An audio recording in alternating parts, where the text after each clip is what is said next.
크신 우리 주님의 은총과 사랑이 오늘 이 예배 자리에 그리고 페이스북 라이브를 통해서 예배 함께하고 계신 모든 분들에게 같이 하시기를 빕니다. 성경은 솔로몬을 인류 역사상 가장 지혜로운 사람 중에 하나로 그렇게 소개를 하고 있습니다. 솔로몬이 이렇게 최고의 지혜자가 된 원인이 무엇일까요? 그는 본래 명철하고 지혜로운 자로 그렇게 아예 타고났습니까? 아닙니다. 하나님이 그에게 지혜를 주셨다고 성경은 분명하게 말하고 있습니다. 이는 그 예배와 기도가 지혜로운 삶을 사는 그런 열쇠라는 것을 분명하게 보여주고 있습니다.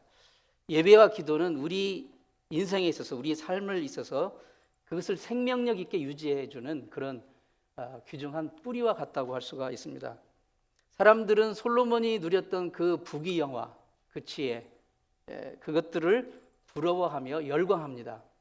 그러나 정작 우리 하나님의 사람들이 관심을 가져야 하는 것은 그가 누렸던 것이 아니고 그가 누렸던 그것이 가능하게 했던 그가 하나님께 대했던 태도, 하나님께 드렸던 것, 그 예배와 그 기도, 그것에 우리는 초점을 맞춰야 될 줄로 압니다. 그러면 도대체 솔로몬이 어떤 기도를 드렸길래 우리가 그 기도에 관심을 가지고 그것을 우리가 살펴봐야 되는가 하는 것입니다. 솔로몬의 기도는 한마디로 하나님의 마음에 든 기도였다는 것이에요. 하나님 마음에 든 기도, 하나님의 마음을 기쁘시게 하는 그 기도였다는 것입니다. 솔로몬이 드린 그 기도를 통해서 하나님의 마음에 드는 기도, 주님 마음에 드는 그 기도가 어떤 특성을 가지고 있는지를 오늘 살펴보면서 오늘 우리 모두에게 말씀하시는 주님의 음성을 들을 수 있기를 원합니다. 본문 3절 말씀 우리 같이 한번 보시겠습니다. 솔로몬이 여호와를 사랑하고 그의 아버지 다윗의 법도를 행하였으나 산당에서 제사하며 분향하더라. 구약에서 일반적으로 이 제사와 분향이라는 말이 나오는데요. 제사는 좀 쉽게 해석을 하자면 이제 예배와 비슷하게 그 의미를 가질 수 있고, 분향은 기도를 한다 이렇게 이해를 하면 되겠습니다. 물론 이게 같은 시간에 이렇게 같이 이루어지는 경우가 대부분이기 때문에 굳이 분리할 필요는 없겠으나 굳이 또 분리를 하자면 예배와 또 기도 이렇게 나눠서 생각할 수가 있습니다. 그런데 지금 이 구절에서 3절 이 구절에 나오는 히브리어 문법을 보면 그 분향하고 제사하고 분향하는 이 단어가 그 분사형으로 되어 있는데 한두 번 하고 딱 끝난 그런 게 아니고 계속해서 지속적으로 꾸준히 연속되어지는 그런 그 동작을 의미한다고 할 수가 있습니다. 즉 솔로몬이 왕이 된 뒤에 하나님 앞에 나아가 그때는 아직 성전이 없었으니까 산당에 가서 제사를 드린 거예요. 산당에 가서 제사를 드리고 분향을 했던 건데 이제 그 왕이 된 뒤에 하나님 앞에 나아가서 계속적으로 예배하고 기도를 드렸다는 것입니다. 여러분, 우리가 어떤 일을 마음 먹고 꾸준히 지속적으로 한다는 게 여러분 쉬운 일입니까? 결코 쉬운 일이 아니에요. 특히 기도에 있어서는 더 그런 것 같아요. 항상 기도하고 싶고 항상 기도가 재밌고 항상 기도가 절절로 술술 나오고 그럽니까? 그런 사람은 없습니다. 어떤 분이 그랬어요. 기도만 없으면 신앙생활 하기 쉽다고. 근데 기도가 있어요. 기도가 정말 그 어려운 게 사실입니다. 쉽지가 않아요. 저절로 기도가 되고 항상 기도하고 싶고 항상 기도하는 게 재밌어서 하는 사람들은 없습니다. 그럼에도 불구하고 우리 주변에 보면 정말 꾸준히 지속적으로 기도하는 사람이 분명히 있습니다. 저는 여러분들이 그런 분들 되길 바랍니다만은 우리 주변에 있어요. 도대체 어떻게 그게 가능할까? 어떻게 그렇게 정말 쉽지가 않은데 그렇게 꾸준히 지속적으로 기도할 수 있을까? 저의 경우를 좀 나눠보자면 좀 부끄러운 거지만 저는 기도를 안 하면 하루라도 안 하면 솔직히 불안합니다. 이러면 안 되거든요. 그게 가장 바람직한 건 아니에요. 바람직한 기도의 태도는 기도하지 않으면 불안하고 왠지 좀 하나님 뭔가 나를 째려보실 것 같고 그리고 기도를 하지 않으면 솔직히 절박한 마음이 있어요. 나는 기도하지 않으면 내 목회는 끝장이다. 그런 마음이 있어요, 항상. 그렇기 때문에 하루도 기도를 쉴 수 없어요. 뭐 하다가도 기도를 빼먹은 것 같다 그러면 잠시 멈추고 기도를 해야 되는, 그게 바람직한 건 아닙니다.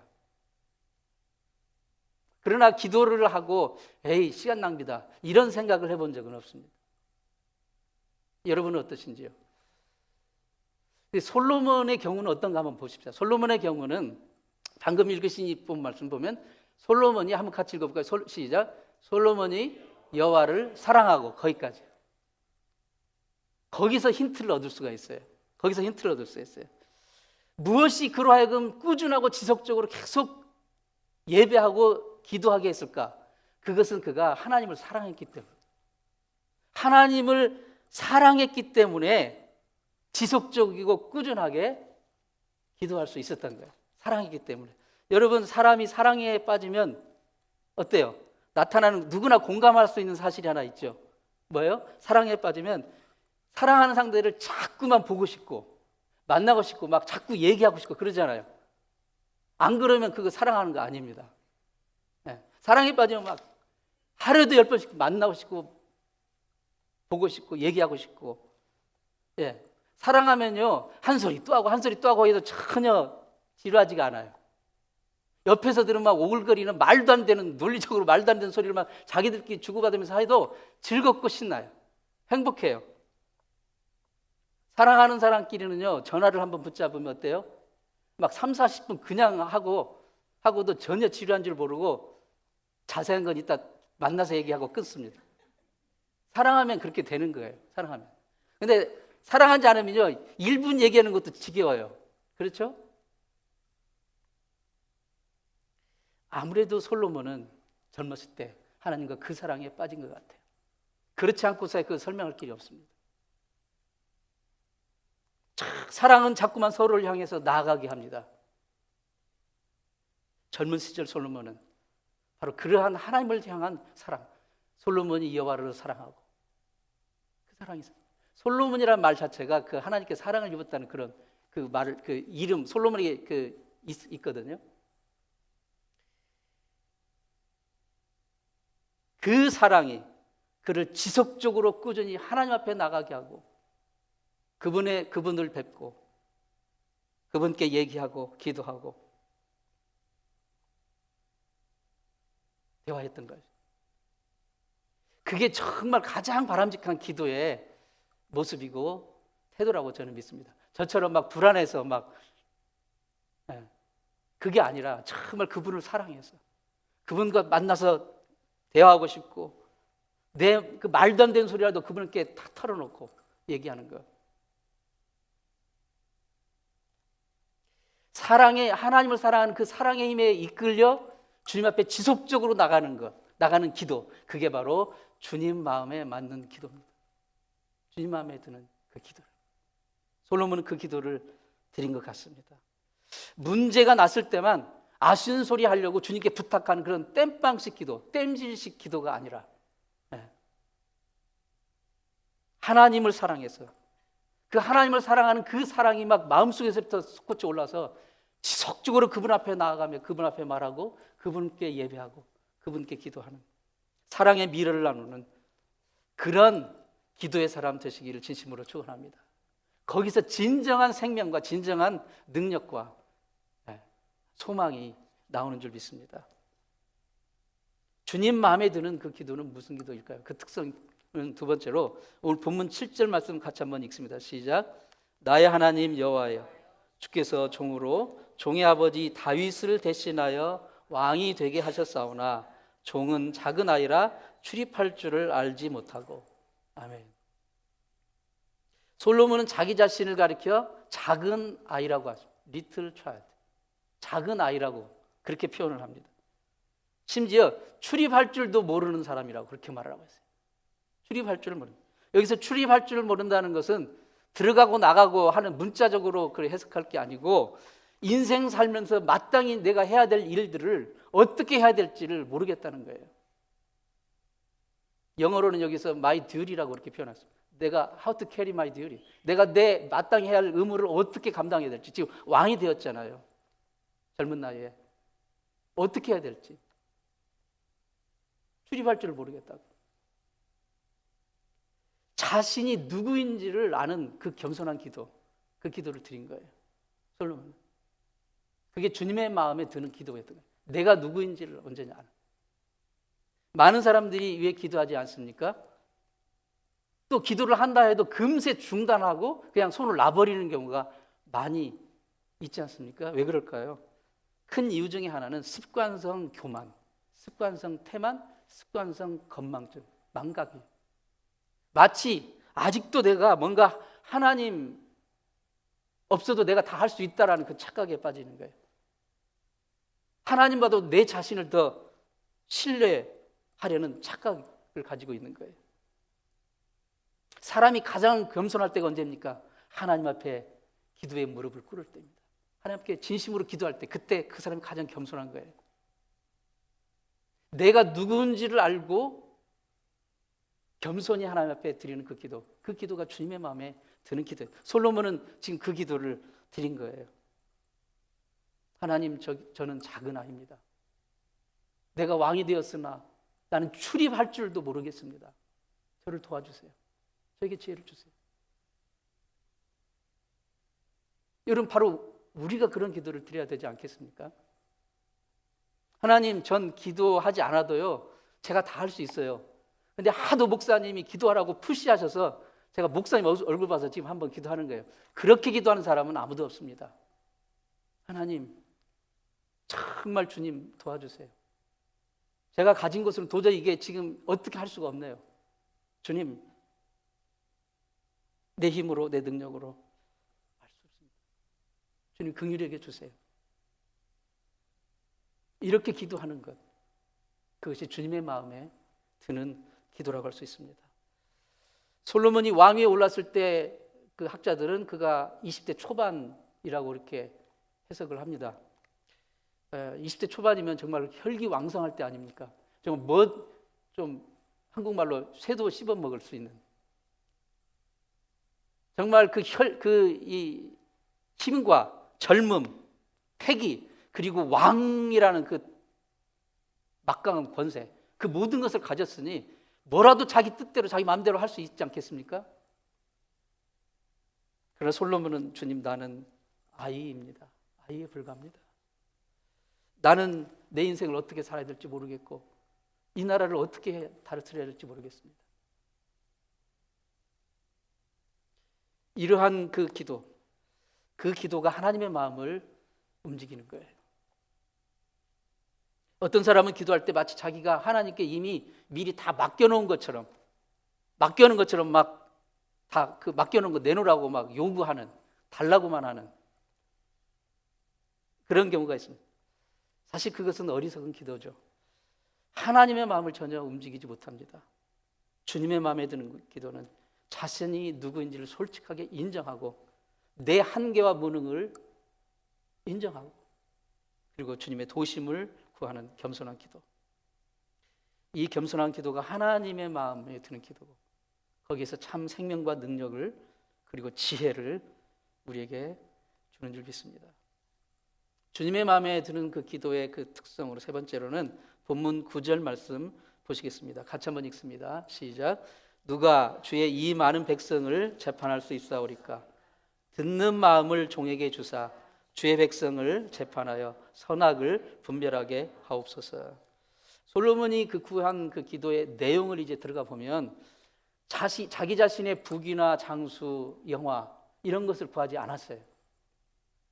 원수를 갚아달라고 구하지도 않았습니다. 다만 그는 백성을 섬기기 위해서 올바른 판단을 할 수 있는 지혜를 구했습니다. 지금 이 구절에서 듣는 마음이라고 그렇게 그 단어를 쓰고 있는데 지금 한국어 성경은 상당히 원문에 충실하게 번역을 한 것 같아요. 듣는 마음 그렇게 했는데 이제 조금 풀이를 하자면 분별력, 판단하는, 사리를 올바르게 판단할 수 있는 분별력, 그 지혜를 이제 여기서 듣는 마음이라고 그렇게 얘기를 했습니다. 본문의 단어가 그런 뉘앙스가 있거든요. 잘 듣는 거. 들어서 그 분별하고 판단하는 거. 솔로몬이 지혜를 구한 그 동기가 자기 자신의 유익을 위한 것이 아니었다라는 거예요. 그가 다스려야 할 이 백성들의 행복을 위해서였습니다. 기도 중에서도 가장 아름답고 성숙한 기도는 자기 자신의 유익만을 위한 기도가 아니라 남을 위한 그 중보의 기도, 그것이 정말 아름다운 기도고 성숙한 기도라고 할 수가 있습니다. 어느 교회 목사님이 이제 소그룹 그 기도 모임을 인도하게 됐어요. 근데 거기서 이제 그 기도 모임에 앞서서 목사님이 생각해 보니까 이제까지 우리가 너무 우리에만 초점을 맞추고 우리 자신의 이익만을 위해서 우리 자신의 어떤 그 이슈만을 가지고 기도하지 않았나 반성을 해봅니다. 이제부터는 우리가 좀 눈을 들어서 시야를 넓혀서 우리 주변에 고통받는 사람들을 좀 살펴보고 그들을 위해서 우리가 하나님의 자녀로서 그들에게 어떻게 하나님의 은혜가 미치게 할 것인지 우리가 그들을 위해서 우리가 중보기도하는 좀 그런 그 기도로 나갔으면 좋겠습니다. 그렇게 권고를 했더니 모두 다 거기에 참으로 공감을 하고 이제 한 사람씩 돌아가면서 기도를 했는데 다 다른 사람들을 위해서 중보기도하는 다른 사람을 위해서 이렇게 주변에 아픈 분들, 주변에 어려운 처지에 있는 분들을 위해서 기도를 해나가기 시작했습니다. 이제 한 젊은 자매 차례가 되었는데 그 젊은 자매가 이렇게 기도를 합니다. 하나님, 저도 이제까지 살펴보니까 저만을 위해서만 제 그 문제만 가지고 늘 기도하고 제 자신만을 위해서 이제 그 신앙생활을 했던 것 같아요. 저희 부족한 믿음을 정말 그 긍휼히 여겨 주시고 용서해 주세요. 오늘은 저의 부모님을 위해서 제가 중보기도하기를 원합니다. 저희 부모님에게 정말 좋은 사윗감이 필요합니다. 돈 잘 벌고 건강하고 잘생긴 사윗감을 붙여주셔서 우리 부모님이 하나밖에 없는 딸이 행복한 모습을 보고 행복할 수 있도록 좀 응답을 해주세요. 지금 부모님을 위해서 중보기도가 흔들어놓고 가만히 들어보니까 결국은 자기 자신의 이익을 위해서 기도하는 거예요. 이처럼 남을 위해서 기도한다는 게 남을 위해 복을 빈다는 축복한다는 게 쉽지가 않습니다. 쉽지가 않아요. 그러나 예수님을 따르는 우리 그리스도인의 진정한 신앙의 능력은 그리스도의 주님의 마음을 품고 그리스도의 마음을 가지고 남이 아파할 때 같이 아파하고 남이 웃을 때 기뻐할 때 같이 기뻐할 수 있는 것, 그것이 아니겠습니까? 그러한 마음이 어디서 오겠습니까? 저절로 오지 않습니다. 그를 위해서 주님이 그를 얼마나 사랑하시고 아끼시는지 그 마음을 가지고 그를 위해서 중보로 기도할 때 그러한 마음이 생기는 것입니다. 우리는 자주 전도합시다, 영혼을 구원합시다 이렇게 외칩니다. 왜 전도합니까? 사실 나 그냥 예수 믿고 나 혼자 천국 가면 사실 전도할 필요 없어요. 그렇죠? 나 혼자 예수 믿고 나 혼자 구원받고 나 혼자 천국 가면 전도할 필요 없어요. 심지어 설교도 사실 할 필요가 없습니다. 나 혼자 예수 믿고 그냥 천국 갈 거면 결국은 나 아닌 다른 사람을 위해서 하는 거예요. 전도도 선교도 주일학교도 그렇습니다. 유스그룹도 그렇고 남녀 선교회도 그렇고 봉사도 그렇고 친교도 그렇고 찬양팀 하는 것도 그렇습니다. 나 혼자 예수 믿고 그냥 구원받으면 그럴 필요 없어요. 다 우리가 서로를 위해서 하는 것입니다. 남을 위해서. 우리가 그런 수고와 애씀을 마다하지 않는 이유는 나 혼자 구원받고 나 혼자 복받고 나 혼자 천국 가는 그것이 아니라 이 세상 모든 사람들을 예수님의 그들에게도 예수님의 긍휼과 예수님의 사랑과 은혜의 복이 흘러 넘치기를 위해서 하는 것입니다. 왜냐하면 그게 하나님의 마음이기 때문에 그래요. 그게 하나님의 마음이기 때문에. 그래서 주님의 마음에 드는 그 기도라는 것이 나를 초월할 수 있어야 돼요. 우리 자신을 위해서 기도하지 말라는 건 절대 아닙니다. 우리 자신을 위해서 열심히 기도해야 돼요. 그러나 그 수준에만 머물러 있지 말아야 된다는 것입니다. 우리가 서로 주 안에서 기도로서 남을 섬기는 그 중보야말로 우리가 주님이 우리에게서 찾으시는 정말 아름답고 성숙한 하나님의 자녀의 모습이고, 바로 그 기도가 정말 주님의 마음에 드는 기도라고 할 수가 있습니다. 여러분, 오늘 한번 생각해 보세요. 나 말고, 우리 가족 말고 정말 내가 오늘 누구를 위해서 기도해야 될까? 한번 생각을 해보시기 바랍니다. 그러므로 우리는 우리가 기도할 때 나의 기도가 하나님의 마음에 드는 기도인지를 잘 생각을 해야 됩니다. 하나님의 마음을 기쁘시게 하는 그 기도인지를 생각을 해야 돼요. 본문 10절 말씀 보면 솔로몬이 이것을 구하매 그 말씀이 주의 마음에 든지라. 기도하는 내용도 참 중요합니다. 그런데 기도하는 마음의 동기와 자세도 매우 중요합니다. 아무리 우리가 그럴듯한 단어나 정말 유창한 문장을 기도 가운데 나열한다 할지라도 기도하는 마음의 동기가 하나님의 마음을 기쁘시게 못한다면, 하나님의 마음에 들지 못한다면 우리의 그 유창한 그 기도라 할지라도 그것은 공중에 그냥 공허한 메아리가 될 수밖에 없습니다. 만일 하나님이 우리에게 막 논리가 정연하고 유창하고 표현력이 뛰어난 그런 기도만 하나님이 들으시고 받으신다면 표현력이 떨어지고 논리도 빈약하고 발음도 세고 그냥 쩔쩔매는 그런 기도를 하는 사람은 절망에 빠질 수밖에 없을 것입니다.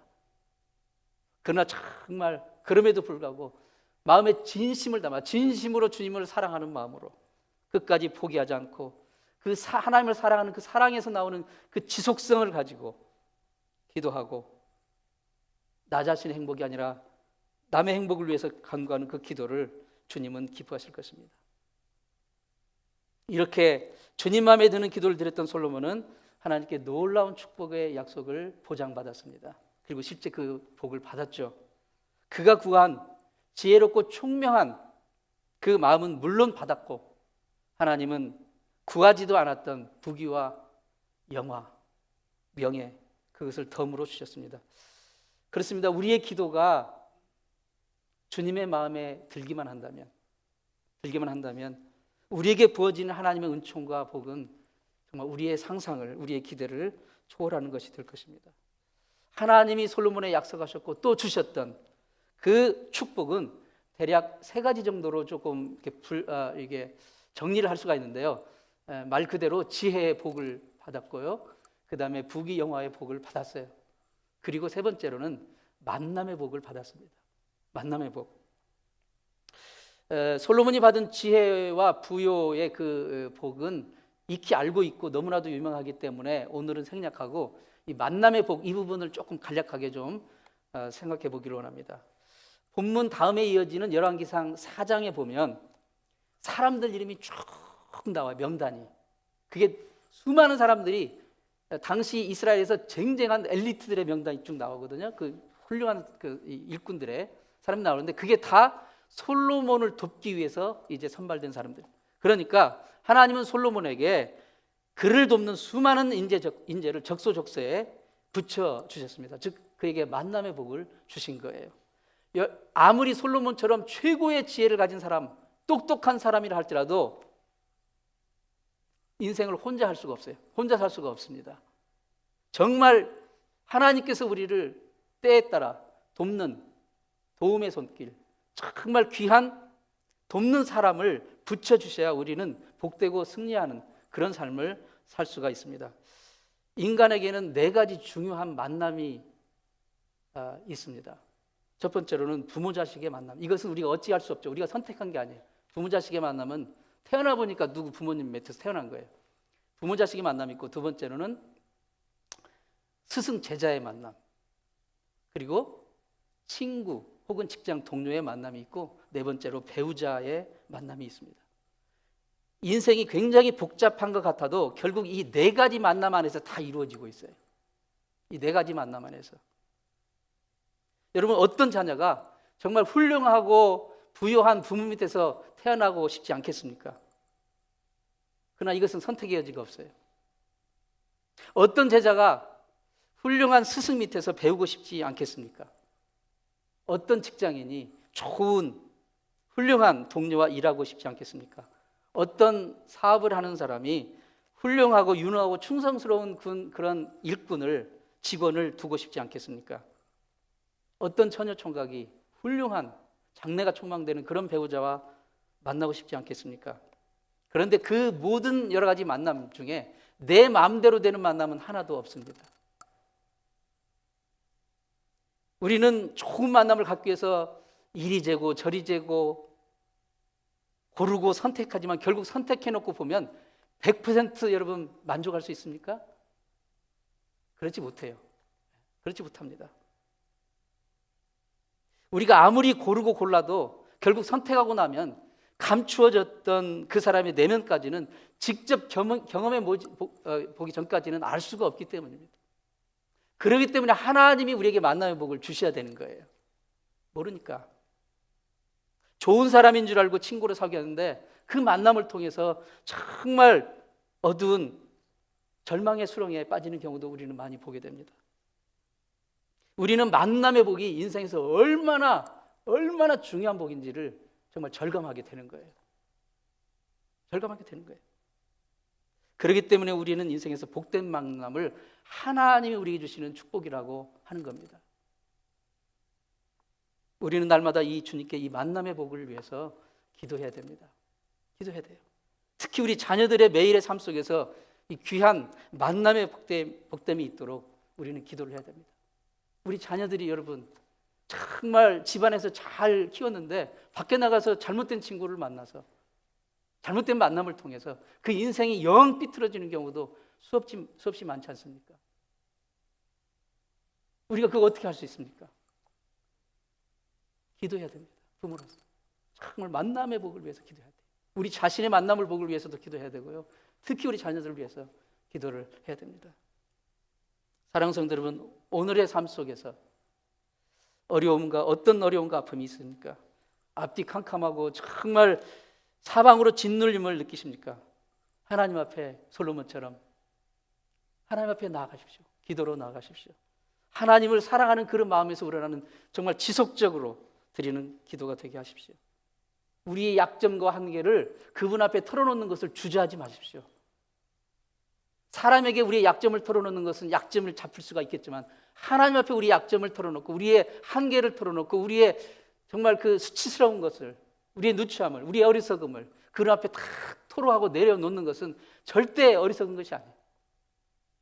그분은 우리를 들으십니다. 우리를 긍휼히 여겨 주셔요. 그런 기도를 들 수 있기 바랍니다. 나 자신의 유익만이 아니라 정말 주변의 어려운 이웃의 행복을 위해서 기도할 수 있기 바랍니다. 인생의 중요한 길목에서 정말 하나님이 예비하신 그런 복된 만남의 복을 위해서 기도할 수 있기를 바랍니다. 이렇게 기도하는 마음의 동기가 하나님을 사랑해서 그 사랑하는 마음이 우리를 이끌어서 그분 앞에 늘 나가게 하도록, 기도하게 하도록 하는 그런 기도를 통해 우리의 삶의 모든 영역에 하나님의 크신 은혜와 복이 이번 한 주간 넘치기를 지심으로 축원합니다. 기도하겠습니다.